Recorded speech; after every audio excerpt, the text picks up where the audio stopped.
வணக்கம். நான் ஸ்ரீரங்கம் ரவி உங்களோட பேசிகிட்ருக்கேன். இது ஏப்ரல் மாதத்திற்கான பலன்கள். மேஷராசி நேயர்களை பொறுத்த வரைக்கும் 2 பகுதியில் இதை சொல்லலாம். என்ன காரணம்?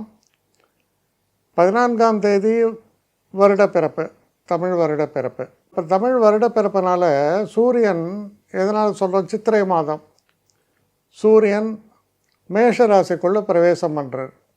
அது செகண்ட் பார்ட்டுன்னு வச்சுக்கலாம்.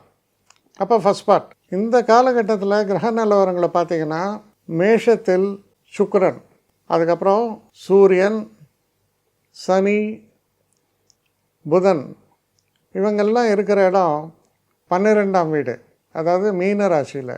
செவ்வாய் ராகு இருக்கும் இடம் 11ஆம் வீடு, அதாவது கும்ப ராசியில் இருக்காங்க. 3இல் குருவும் 5ஆம் வீட்டில் கேதுவும் இருக்காங்க. அப்போ ஒரு விஷயம் என்னன்னு பார்த்தீங்கன்னா, இந்த வருட தொடக்கம் ராகு கேதுவினுடைய தன்மையில் தான் தொடங்கிறது. தமிழ் புது வருடம் அப்படி வருது. ஆனால் இப்போது ஏப்ரல் மாதமும் கிட்டத்தட்ட அதே போல் ஒரு பாணி தான். ஆனால் சந்திரன் வெளியில் இருக்கார், அதாவது கன்னி ராசியில் சந்திரன் இருக்கார் இந்த தொடக்கத்தில். அப்போ இந்த ஃபஸ்ட்டு 15 days எப்படி இருக்குது? நிச்சயமாக இந்த ஒரு காலகட்டத்தில் முக்கியமான விஷயம், கொஞ்சம் ஹெல்த்தை பார்த்துக்கணும். ஹெல்த்தில் கொஞ்சம் பிரச்சனைகள் வரலாம். இந்த மாதிரி பிபி, இந்த மாதிரி எல்லாம் விஷயங்கள் இருக்கவங்க, உஷ்ணாதிக்க நோய்கள், இந்த மாதிரி பிரச்சனைகள், அப்புறம் வைத்தியம், கொஞ்சம் வயசானவங்களுக்கு வைத்தியம் சம்பந்தப்பட்ட செலவுகள், இதெல்லாம் வருவதற்கான ஒரு வாய்ப்பும் தென்படுகிறது. நர்வ்ஸில் வரக்கூடிய ப்ராப்ளம் எல்லாமே. ஏன்னா 7.5 சனி நடக்கிறது, அது கூட சூரியன் சேர்றார் அதனால்.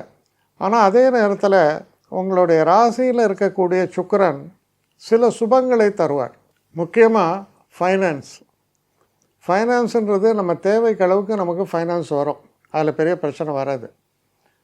அதே மாதிரி நம்ம உடம்புல ஓரளவுக்கு ரெசிஸ்டன்ஸ் இருக்கிறதால நமக்கு அந்த வைத்திய உதவிகள் அதெல்லாம் வரும்போது ரெக்கவர் ஆகிறோம். அதுக்கும் அதுக்கு ஸ்கோப் இருக்குது. இருந்தாலும் நாம் கொஞ்சம் கூடுதல் எச்சரிக்கையோடு இருக்க வேண்டிய ஒரு காலகட்டமாகத்தான் இது இருக்குது. அதாவது ஆரோக்கியத்தை பொறுத்தவரையில் ஏற்கனவே நிறையா உங்களுக்கு பார்ப்பீங்க, இது வெயில் காலம், போயிடாதீங்க, வெளில போகாதீங்க, இப்படியெல்லாம் சொல்லுவாங்க.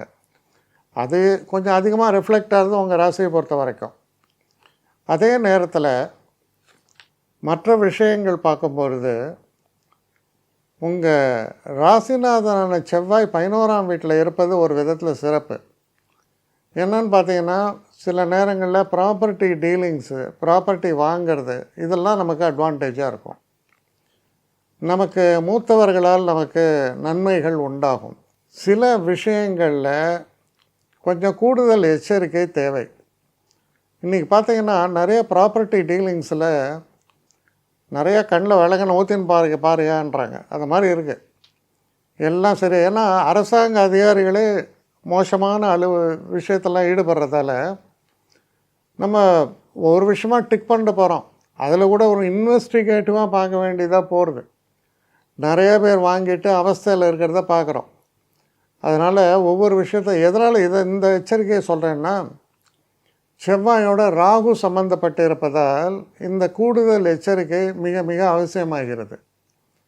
அப்போ கிட்டத்தட்ட இந்த முதல் 14 நாட்கள் எப்படி இருக்குதுன்னு பார்த்தீங்கன்னா, நம்ம ஓரளவுக்கு நம்மளுடைய ஆக்டிவிட்டீஸில் ரெஸ்ட்ரிக்டடாக இருக்கணும். தேவையில்லாத விஷயங்களில் தலையிடக்கூடாது.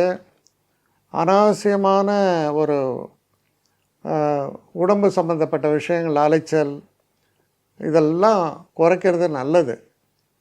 படிக்கக்கூடிய மாணவர்களை பொறுத்த வரைக்கும் நல்லாவே பர்ஃபார்ம் பண்ணுவீங்க. சில நேரங்களில் கொஞ்சம் இந்த மைண்டில் குழப்பம் வரும், அதனால் தப்பு வரலாம். அதனால் கிளாரிட்டியோடு இருங்க, வேறு ஒன்றும் இல்லை. ஏன்னா புதன் 12இல் இருப்பதில் ஒன்றும் தவறே இல்லை. சூரியனோடு சேர்ந்திருக்கார், நன்மை தான். ஆனால் அவர் கூட சனியும் சேரும்போது சில குழப்பங்கள் ஏற்படும். பேசக்கூடிய பேச்சுக்கள்லையும் சற்று கூடுதல் கவனம் தேவை. ஸோ இதெல்லாம் மனசில் வச்சுங்க. இப்போது 15ஆம் தேதி அதாவது 14ஆம் தேதி அன்று பார்த்தீங்கன்னா முக்கியமான விஷயம், சூரியன் உங்கள் ராசிக்குள்ளே பிரவேசம் பண்ணி, அதாவது சித்திரை மாதம் பிரபாவ வருஷம் உச்சமடைகிறார். சூரியன் உச்சமடைவது நன்மையா? நன்மை தான். முக்கியமாக இந்த பொலிட்டிக்கல் ஏரியாஸில் இருக்கிறவங்க, இந்த உங்கள் ராசிக்காரங்களுக்கெல்லாம் அது பெரிய அளவு உதவிகரமாக இருக்கும். பிரபலம் அடைவதற்கான ஒரு வழியை பற்றியும் சொல்கிறது. ஏன்னா 5 குடைவன் உச்சம். சில நேரங்களில் குழந்தை பாக்கியம் இதெல்லாம் எதிர்பார்த்துட்டு இருக்கவங்களுக்கு அதுக்கான ஒரு நல்ல செய்திகளும் வந்து சேருவதற்கான ஒரு காலம். ஆனால் இதே நேரத்தில் இந்த ஒரு காலகட்டத்தில் எப்போவுமே நம்ம ராசின்னா மேஷம் என்பது தலைப்பகுதி. அப்போ தலைப்பகுதியில் சூரியன் உச்சமானால் என்ன ஆகும்? தலை சூடாகும். சில கொஞ்சம் வீக் நர்வஸ் சிஸ்டம்லாம் இருந்தாலும் ஹெமரேஜ், அப்போ சன்ஸ்ட்ரோக், இது மாதிரியெல்லாம் வரதுக்கு வாய்ப்பு இருக்கிறதுனால கொஞ்சம் கவனமாக தான் இருக்கணும்.